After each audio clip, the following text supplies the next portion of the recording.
Students young researchers में खुश आमदीद। आज की वीडियो में हम डिस्कस करेंगे कि अगर आपने एक्सेल शीट में ये ग्राफ बनाया है और इस ग्राफ में क्या है कि आपकी जो एक्स एक्सिस की वैल्यू है माइनस की वो लेफ़्ट साइड पे आ रही है और वाई एक्सिस की जो वैल्यूज़ हैं वो डाउन साइड पे आ रही हैं। तो इसको हम कैसे सेट कर सकते हैं, इसकी डायरेक्शन को कैसे चेंज कर सकते हैं। तो सबसे पहले तो ये एक ग्राफ है, इसकी अगर मैं सपोज़ वाई एक्सिस की वैल्यू को चेंज करना चाहती हूँ, इसकी डायरेक्शन मैं डाउन से अप साइड करना चाहती हूँ, तो मैं इस एक्सिस की वैल्यूज़ को डबल क्लिक करूँगी।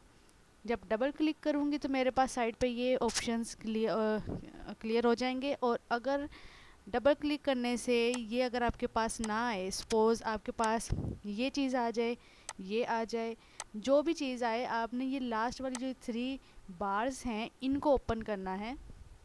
जब आप इनको ओपन करेंगे तो पॉसिबिलिटी है कि आपके पास ऐसे शो हो। अगर ऐसे शो हो तो आपने इस एक्सिस ऑप्शन को क्लिक करना है और एक्सिस ऑप्शन को जब आप क्लिक करेंगे तो यहाँ पे आपको ये नज़र आ रहा होगा एक्सिस वैल्यू।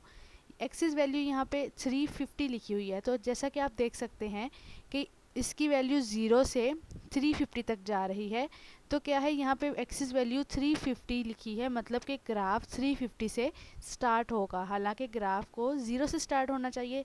जब हम 350 की जगह हम 0 पुट करेंगे तो क्या होगा, ये जो लाइन डाउन साइड पे थी ये लाइन अप साइड पे चली गई है। इस तरह इसकी डायरेक्शन चेंज हो गई है। ये तो थी वाई एक्सिस की वैल्यू, वो चेंज हो गई। ओके, इसके बाद अगर हम देखें एक्स एक्सिस की वैल्यू जो कि लेफ़्ट साइड पे आ रही है, हमने इसको करना है राइट साइड पे। तो उसके लिए क्या होता है कि वैसे तो ऑब्वियसली देखा जाए तो पॉजिटिव एक्स एक्सिस की वैल्यू राइट साइड पे होती है, नेगेटिव की लेफ़्ट साइड पे होती है, लेकिन यूजुअली इस फॉर्म में ग्राफ एक्सेप्टेबल नहीं होता। जब हम किसी भी पेपर में ग्राफ ये लगाएंगे या किसी जर्नल में सबमिट करवाने के लिए इसकी सेटिंग करेंगे तो वो रिक्वायर करते हैं कि ग्राफ को स्टैंडर्ड फॉर्म में होना चाहिए। इट्स मीन वाई एक्सिस की वैल्यूज़ अप साइड पे हों और एक्स एक्सिस चाहे वो माइनस में वैल्यूज़ हैं या नेगेटिव में है उसको राइट साइड पे इस साइड पे होना चाहिए।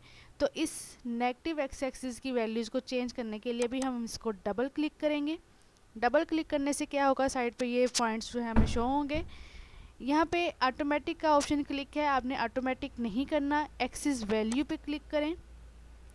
एक्सिस वैल्यू पे जब आप क्लिक करेंगे तो आपको -1 यहाँ पे शो हो रहा है। इट्स मीन कि ग्राफ -1 से स्टार्ट हो रहा है। आपने ग्राफ स्टार्ट करना है -19 से, तो आप यहाँ क्या करेंगे, -1 की जगह -19 पुट कर देंगे। सिंपली कहने का मतलब ये है कि जो वैल्यू जहाँ से वैल्यू स्टार्ट हो के जहाँ तक जा रही है आपने उस वैल्यू को चेंज कर देना है एक्सिस वैल्यू पे जाके। तो देखिए आपकी जो माइनस एक्स एक्सिस जो कि लेफ़्ट साइड पे था अब वो राइट साइड में आ गया। तो इस तरह आपका ये ग्राफ सेट हो गया।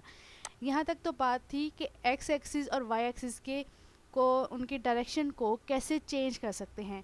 अब अगर आप दूसरा क्वेश्चन यहाँ पे ये आता है कि अगर आप देखें तो ये आपकी जो लाइन आ रही है इस ग्राफ की, इसकी ये पॉइंट्स बहुत क्लोज हैं एक दूसरे के।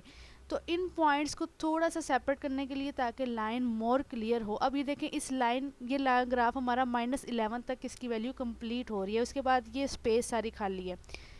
वाई एक्सिस में देखें तो 150 राउंड अबाउट 140 से वैल्यू स्टार्ट हो रही है ये वाली, और नीचे से 0 to 100 तक ये इतनी स्पेस हमारे पास खाली है। तो इसको ओवरकम करने का, इस लाइन के पॉइंट्स को स्पेस में करने का जो बेस्ट वे होता है वो ये कि आप जो भी एक्सिस को चेंज करना चाह रहे हैं वैल्यू को, आप उसको डबल क्लिक करें। जब आप डबल क्लिक करेंगे एक्सिस वैल्यू से हमने ये चेंज किया था इनकी डायरेक्शन को, लेकिन जब इनकी वैल्यूज़ को चेंज करना है, सपोज़ आप -19 से ग्राफ लेके जाना चाह रहे हैं -9 तक, तो आप यहाँ पे जाएं। मिनिमम आपका क्या है -19 और मैक्सिमम आप कहाँ तक लेके जाना चाह रहे हैं, फॉर एग्जांपल -9 तक लेके जाना चाह रहे हैं। तो आपके पास लाइन देखें, अब इसके जो पॉइंट्स हैं वो ज़्यादा उन स्पेस में आ गए हैं, पहले वो बहुत ज़्यादा क्लोज थे। अब अगर मैं इसको करूँ और भी ज़्यादा इसको क्लियर कर सकती हूँ, सपोज़ मैं अगर ग्राफ स्टार्ट कर दूँ एंड कर दूँ -11 तक, तो ये पॉइंट्स और भी क्लियर हो जाएंगे। तो लाइन जो है वो उनके पॉइंट्स, उनके स्पेस उनके दरमियान ज़्यादा हो गई है। ये तो एक्स एक्सिस का था। वाई एक्सिस के में भी मैं वैल्यू अगर चेंज करूँ, इसको मैं चेंज करने के लिए डबल क्लिक करूँगी तो मेरे पास ये देखें स्टार्ट होगी। वैल्यू मिनिमम हमारे पास 0 है और मैक्सिमम 350 है। तो मैं ग्राफ 0 से स्टार्ट करने की बजाय अगर मैं इसको चेंज कर दूँगी इसकी वैल्यूज़ को। फॉर एग्ज़ाम्पल मैं इसको 50 से स्टार्ट करती हूँ।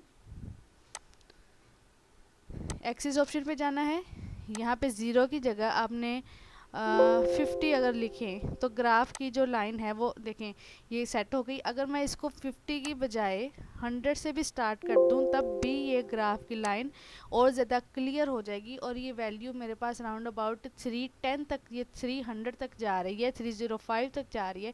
तो देखें अब ये ग्राफ की जो पॉइंट्स हैं, एक तो इनके दरमियान स्पेस ज़्यादा होगी और दूसरी इनकी जो लाइन है वो भी सेट हो गई। तो इस तरह आप अपनी एक्सेल शीट में जो भी ग्राफ है उसके पॉइंट्स को सेट करने के लिए और उनकी जो ये वैल्यूज़ हैं एक्स और वाई एक्सिस, इनकी डायरेक्शन को चेंज करने के लिए आप ये मेथड जो है वो अप्लाई कर सकते हैं।